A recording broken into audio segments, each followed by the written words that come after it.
في الفيديو النهارده انا جاي اكلمك عن واحده من احسن السماعات اللي موجوده في سوق السماعات الفلاجشيب في السوق المصري، وهي الواوي فري بادز برو 3. قبل ما نخش في اي تفاصيل خليني اقول لك ان السماعه دي سعرها 6000 جنيه وبتنافس السماعه السامسونج الجالاكسي بادز 3 برو اللي احنا عملناها في الفيديو اللي فات اللي سعرها 7000 جنيه. فيا ترى السماعه دي بتقدم كواليتي ممتازه ولا لا بالنسبه لسعرها؟ ده اللي احنا هنعرفه في فيديو النهارده. وكالعاده معاكم محمد ابو اليزيد، قناه ريفيو تك، ويلا ندخل في تفاصيل الفيديو.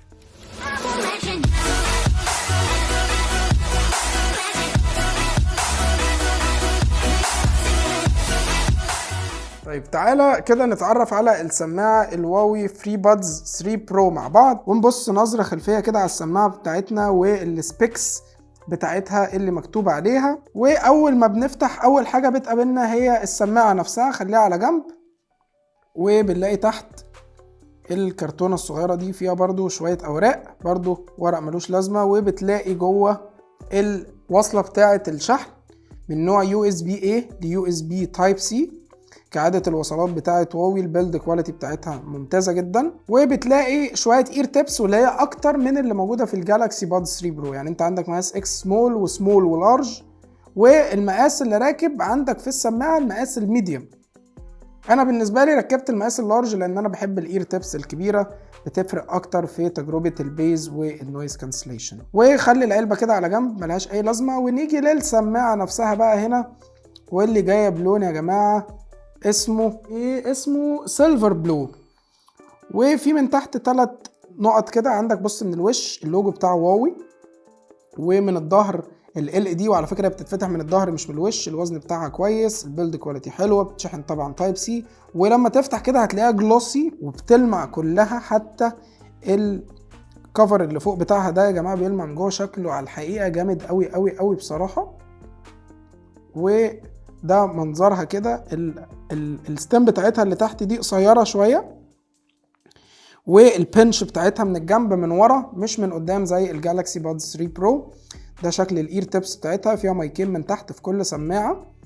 والمشهور عن السماعه دي يا جماعه هي كواليتي الميكروفون بتاعتها، واللي بيقولوا انها احسن من الجالاكسي بادز 3 برو. عموما لو عايزين فيديو تفصيلي مقارنه بين السماعتين ممكن نعمل ونقول لكم راينا فيها.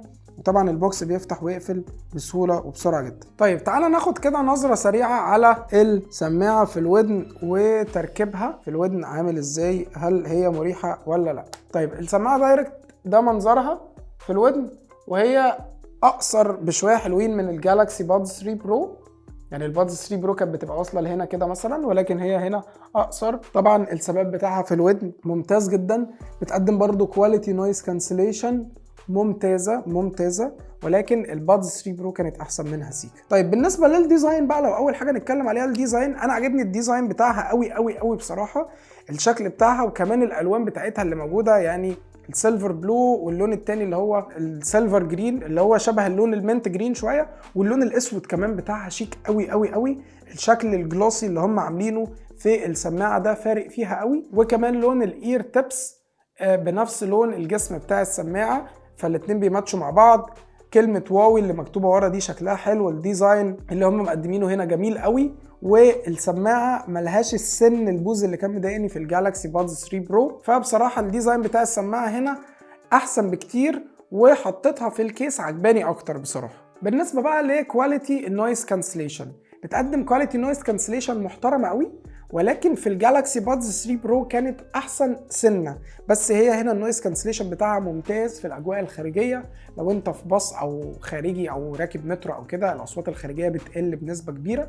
وكمان السماعه هنا صوتها عالي، فلما هتشغل ميوزك هتروح في حته تانية. طيب بالنسبه لكواليتي الصوت بقى بتاعت الحاجه اللي انت بتسمعها، خليني اقول لك ان الصوت بتاعها هو كويس قوي، بس عايزك تفهمني ان هو مش واصل لدرجه البيرفكت قوي زي الجالاكسي بادز 3 برو. يعني البادز 3 برو حتى لما بتظبط الايكولايزر هنا وهنا بتخليهم زي بعض، دي فيها تحس ان فيها مدى الصوت بتاعها اوسع. الدرايفر بتاعها منه اصغر من دي، ده 9.5 مللي انما ده 10 مللي. بس ده مش بيقدم لي الصوت النقي قوي قوي قوي اللي موجود في الجالاكسي بادز 3 برو، ولكن هو صوت هاي ليفل وعالي ممتاز قوي. لو طلعت من حته الصوت دي بقى ورحت لحته المايكات، فانا هسيب لكم ريكورد دلوقتي. طيب دي كده تجربه للتسجيل بالميكروفون بتاع سماعه الواوي فري بادز 3 برو. معلش لو الاضاءه مش احسن حاجه عشان انا ماشي والشمس في ظهري. زي ما شفتوا في الريكورد اللي فات، او زي ما كنت وريتكم في الفيديو بتاع تجربه الجالكسي بادز 3 برو، كنا مجربين الميكروفون بتاعها وسمعتوا الكواليتي بتاعته كانت عامله ازاي.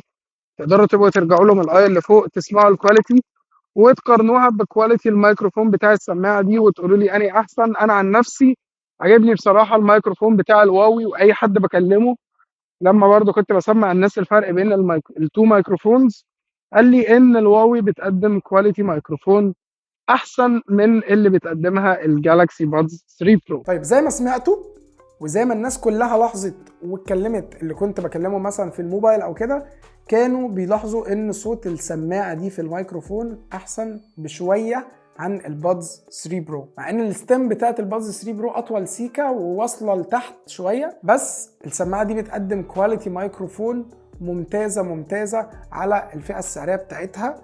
ارشحها لك بقوه انك ممكن تستعملها في حياتك اليوميه. برضو بتقدم بطاريه كويسه جدا ممكن تعتمد عليها في يومك، وطبعا هي فيها شويه اختصارات في الابلكيشن ممكن انت تظبطها بقى، انك تظبط ايكولايزر لنفسك تتحكم فيها طبعا عن طريق انك بتتحكم من الستيم تدوس علشان تعمل بلاي وبوز، بتعلي وتوطي منها برضو من السماعه نفسها، دي حاجه قويه قوي. وكمان ممكن تربطها بالاسيستنت بتاع موبايلك علشان تبتدي انك تعمل كوماندز او اوامر صوتيه من السماعه نفسها. وبس كده، دي كانت كل حاجه انت محتاج تعرفها عن الواوي فري بادز برو 3. السماعه دي ارشحها لك بقوه في الفئه السعريه بتاعتها بصراحه عن الجالاكسي بادز 3 برو. ولو عايزين تعرفوا الفرق تفصيليا هعمل لكم فيديو ان شاء الله وانزله على القناه مقارنه بين السماعتين. وكالعاده كان معاكم محمد ابو اليزيد قناه ريفيوتك. يا ريت لو الفيديو ده عجبكم ما تنسوش تعملوا لايك للفيديو، سبسكرايب في القناه وتفعلوا الجرس عشان اي فيديو جديد ينزل يوصلكم على طول.